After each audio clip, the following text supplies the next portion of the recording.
ورحمة الله. أحمده ونصلي على رسوله الكريم أما بعد فأعوذ بالله من الشيطان الرجيم بسم الله الرحمن الرحيم. الحمد لله رب العالمين صدق الله العظيم صلى الله عليه وسلم. الحمد لله. আজকে আমরা একটা গুরুত্বপূর্ণ বিষয় আলোচনা করি, যেটা আমরা হাদিসে সবসময় পড়ি। কি একটা হাদিস পড়ি আমরা, কাফা বিল মারই কাযিবান আন ইউহাদ্দিসা বিকুল্লি মা। হাদিসের অর্থ কি? যাহাই শুনে তাহাই বলিতে থাকা কোন ব্যক্তি মিথ্যাবাদী হওয়ার জন্য, মানে কি জাস্টিফাই ছাড়া, যাচাই বাছাই ছাড়া। এই জন্য ইসলামের একটা ল আছে, ল আইন। সেটা হলো কেউ যদি কারো বিরুদ্ধে অভিযোগ করে, বলো ইসলামের ইতিহাসে একজন কাজী ছিলেন, কাজী সুরাইম, কি নাম? সুরাইম। ওনার কাছে একবার এক মহিলা আসি খুব কান্নাকাটি করতেছে, স্বামীর বিরুদ্ধে ইচ্ছা তরফসে কথা বলতেছে।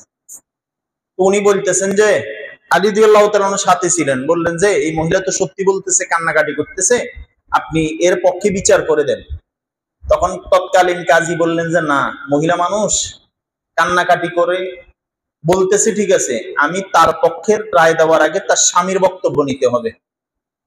অনেক সময় মহিলা মানুষ কিছু চতুর হয়, কান্না করে করে এরা মিথ্যা কথা বলে। কি বলছি বলো না, কি কইছে? কান্না করে করে এরা কি করে? এরা কান্না করে করে খাবার খায়, পেট ভরে যায়। এরা কান্না করে করে মিথ্যা কথা বলে। ইন্না কাইদাকুন্না আযীম, কথা কয় না রে, ইন্না কাইদাকুন্না। আর শয়তানের ব্যাপারে কি কইছে আল্লাহ? যায়ীফা বলছে, শয়তানের চক্রান্ত দুর্বল, আর মহিলাদের চক্রান্ত আযীম, বড় খতরনাক, ভয়ানক। এখান থেকে একটা মাসালা, এটা দেখবা যত নারী আছে ম্যাক্সিমাম নারীদের কাছে স্বামী ভালো না। কি কইছি কো? বলো না, স্বামী শুধু আরেক বেডির জামাই বালা, আরেক বেডি। আর ম্যাক্সিমাম পুরুষের কাছে নিজের বউ বালা না, আরেক বেড়ার বউ ভালো। দুটোটা জুলুম। মনে রাখবা, সেটা হলো কেউ যদি কারো বিরুদ্ধে কোনো কথা বলে, বলো কেউ যদি কারো বিরুদ্ধে কোনো কথা, দুই দিকের কথা শোনা। মনে করো তোমরা এটা সহজে বুঝবা। আমার কাছে এখান থেকে কোনো ছাত্র গেলা, গিয়ে বললো যে হুজুর আমারে অমুক ছেলে গালি দিছে, আমাকে মাইক দিছে, আমার গায়ে আঘাত করছে, এই যে দাগ দেখেন। এখন আমার কি দায়িত্ব তোমরা বলেছে দেখি, বলো না। তুমি যার বিরুদ্ধে নালিশ করলা তাকে ডাইকে আইনে ইচ্ছা তরফসে ফিরানো কি করা আমার দায়িত্ব? যার বিরুদ্ধে তুমি কথা বললা তাকে ডাক দেওয়া। ওই যে লোকমান হাকিম রহমতুল্লাহ আলাইহির একটা কথা আছে, যদি দেখো যে কারো একটা চোখ উঠেই ফেলছে, একটা চোখ উঠেই ফেলছে, এবং তুমি তার চোখ দেখে দয়া করতেছো, আহারে এই বেটার চোখ উঠে ফেলছে, তারা হত্যা করে দেওয়া দরকার। কয় দেখিও, যে চোখ উঠেছে বলছে আগে তার কথা শুনো। হয়তোবা এর তো চোখ একটা উঠেছে, অথবা দেখা গেছে যে এ আরেকজনের চোখ দুটো উঠে ফেলতে পারে। আমার কথা কি বুঝাইতে পারছি নি? কি বুঝলা? তোমারও দুটো কিল দিচ্ছে, তুমি এটা করতেছো, কিন্তু তুমি যে এর আগে তারা একটা দিছো, বুঝো নাই? তোমার একটা খামসি দিছে, তুমি এটা বলতেছো, এর আগে তুমি 5টা দিছো। আমাদের সমস্যা কোথায় করতে পারবা? এক উঠকে বোঝা দিতেছে, বোঝা বুঝনি, চাউলের বস্তা দিতেছে, 1টা 2টা 3টা 5টা 7টা 8টা 10টা। মনে করো এই উটটা 20 মন নেওয়ার ক্ষমতা রাখে। কয় মন? বলো না, কয় মন? এই 20 মন। কয় মন?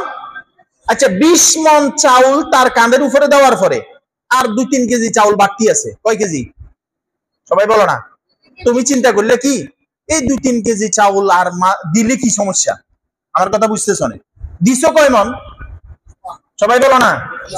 তার ধারণ ক্ষমতা কত? তুমি বাড়তি কয় মন দিছো? 2-3 কেজি। এখন 2-3 কেজি দেওয়ার পরে এই উটটা সোজা দাঁড়ানো থেকে বসে গেছে। দাঁড়ানো থেকে কি হয়েছে? বসে গেছে। এখন সবাই কি করতেছে দেখছো? উটটাকে 2-3 কেজি বেশি দেওয়ার কারণে উটটা বসে গেছে। আসলে কি 2-3 কেজি বেশি দেওয়ার কারণে উটটা বসে গেছে, না এর আগেও তারে 20 মণ দেওয়া হয়েছে? কথা বুঝো নাই? এর আগেও তারে কয় মণ দেওয়া হয়েছে?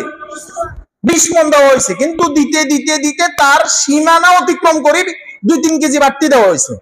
এই কারণে গিয়া আর সে টিকতে পারে নাই। আমাদের দেশে পারিবারিক দ্বন্দ্বগুলা যে কোনো সমস্যা এই পরিমাণ প্রেসার ক্রিয়েট করা হয় হয় হয় হয় এখন দেখা গেছে যে অনেক সময় তালাকের এরকম মাসালা কি হয়, স্বামী স্ত্রীর ঝগড়া লাগছে তালাক দিয়ে ফেলছে, এটা মূল কারণ না, এর পিছনে আরো মনকে মন কারণ আছে। আমার কথা কি বুঝতেছো নি তোমরা? বুঝো না কিছু? এই জন্য দুই দিকের কথা শোনা। বলো কি দিকের? দুই দিকের কথা শোনো। যদি ওস্তাদ ছাকদিদের কথা শোনা, একজন আরেকজনের সাথে ঝগড়া করছে তাদের কথা শোনা, স্বামীর বিরুদ্ধে স্ত্রী কথা বললে স্ত্রীর কথা শোনা, স্ত্রীর বিরুদ্ধে স্বামী কথা বললে দুই দিকের কথা শোনা, ভাই ভাইয়ের বিরুদ্ধে কথা বললে দুই দিকের কথা শোনা, এরপরে কি করা? বলো, বিচার করা। অন্যথায় ক্ষতিগ্রস্ত হতে হবে, অন্যথায় কি হতে হবে? আর মনে রাখবা, আর জুলমু জুলুমাতুন, কিয়ামতের দিন জুলুম ভীষণ অন্ধকার হয়ে কি দিবে? কোন অবস্থায় আমরা কেউ কারো উপরে জুলুম করব না। ইসলাম জুলুমকে কি করে না? এলাও করে না। ইনসাফকে এলাও করে, ইহসানকে এলাও করে। এজন্য দুই দিকের কথা শোনা। ওস্তাদদেরও উচিত দুই দিকের কথা শুনে বিচার করা।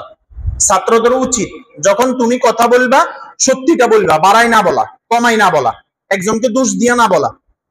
তুমি এরকম বলতে, হুজুর আমি তারা একটা কিল দিছি, সে আমারে বিনিময়ে 2টা কিল দিছে, আমি যে একটা দিছি বরাবর হইছে, বাড়তি একটা কেন আমারে দিল সেটা জিগা। এটা না কথা ছিল? তুমি যাই কইতেছো কি, হুজুর আমারে 2টা কিল দিছে, এর আগে যে তুমি 2টা দিছো। বুঝো নাই কথাটা? এর আগে তুমি কয়টা দিছো? দেখবা দুইজন মানুষ খুব ঝগড়া লাগছে, একজনের একজন ধরে রাখতে পারতেছে না, ধরে রাখতে পারতেছে না, টাইনতেছে, এ যেন আরো লাফাই উঠতেছে। পরে একজনে কি করছে, বিরক্ত হয়ে তারা ছাড়ে দিছে, যা ঝগড়া কর, এবার আর যায় না, এবার আর সামনে কি কথা বলো না, এবার আর সামনে যায় না। আমার আজকে এই ছোট্ট কথার মূল উদ্দেশ্য হলো, যাই শুনো আগে জাস্টিফাই করো, করো আগে কি করো?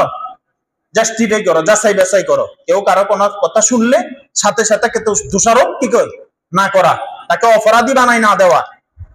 শোনো, আমার কাছে আশ্চর্য লাগে অনেক সময়, হুজুর আল্লাহর কাছে মাফ চাইলে মাফ পাওয়া যায়, কি কইছি কও? যত বড় অপরাধী হোক, আর তাই মিনাত জামবি কামাল্লা জামবালা, আজান দাও। কোন কেউ তওবা করলে যেন সে কোনো গুনাহই করে না। অনেক সময় আল্লাহর কাছে মাফ চাইলে আল্লাহ মাফ করে দেয়, কিন্তু বান্দা আল্লাহ মাফ করে দেওয়ার পরে বান্দা কি করতে রাজি নেই মাফ করতে। মানে আল্লাহর উপর আল্লাহ দরকার কি ছিল মাফ করে দেওয়ার তারে? আমরা তো মাফ করি নাই, আল্লাহ কেন মাফ করবে না? আল্লাহর তো ঠেকা লাগলো কা, মানে ফারে না যে আল্লাহর সাথে ঝগড়া লাগবে। এই জন্য অনেক সময় আল্লাহর কাছে তওবা করলে মাফ যত সহজ, হুজুরদের কাছে তওবা করলে এত সহজ না, বাঙালির কাছে তওবা করলে এত সহজ না। অনেক সময় আমাদের এই পরিমাণ মন মানসিকতা, সহজ একটা বিষয়কে আমরা অনেক সময় এত কঠিন বানাই ফেলি যেটা বলে শেষ করা যাবে না। আল্লাহ তাআলা আমাকে তোমাকে সঠিক কথা বুঝে আমল করার তৌফিক দান করেন। আসসালামু আলাইকুম ওয়া রাহমাতুল্লাহ।